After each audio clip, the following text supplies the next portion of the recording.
Combien d'heures dois-tu t'entraîner pour annuler les effets négatifs sur ta santé d'être toujours en position assise? Allons voir qu'est-ce que la littérature en dit.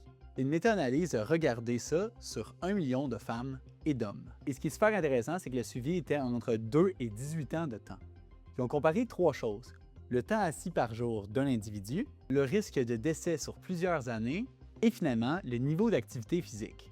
La population ici a été divisée en 4 groupes selon le nombre de temps que quelqu'un fait de l'activité physique, mais aussi c'est important de dire que c'est pas juste une petite marche, c'est de l'activité physique qui doit être de modéré à intense.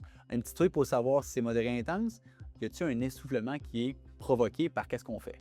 Ensuite, on leur a demandé combien de temps par jour il était assis, donc moins de 4 heures jusqu'à 8 heures et plus par jour. On a ici le hasard ratio sur l'axe vertical qui représente, comparativement au groupe le plus actif et le moins sédentaire, c'est quoi tes risques au niveau de la mortalité.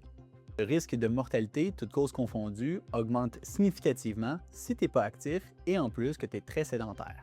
Par contre, une personne qui serait assise 8 heures par jour, mais qui est très active, entre 60 et 75 minutes, pourrait réduire son risque de mortalité prématurée de manière assez considérable. Une autre étude plus récente de 2019 semble donner des résultats similaires. On peut voir ici qu'il y a des gens qui sont actifs 420 minutes par semaine, 7 heures de temps, mais qui sont quand même sédentaires, jusqu'à 8 heures assis et plus, présentent un risque moins important pour les décès prématurés que des gens qui sont assis et en plus de ça sédentaires.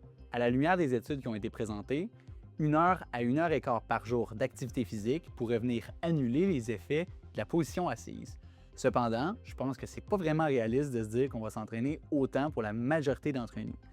Il faut donc se dire comment on peut faire pour briser notre temps de sédentarité dans notre quotidien.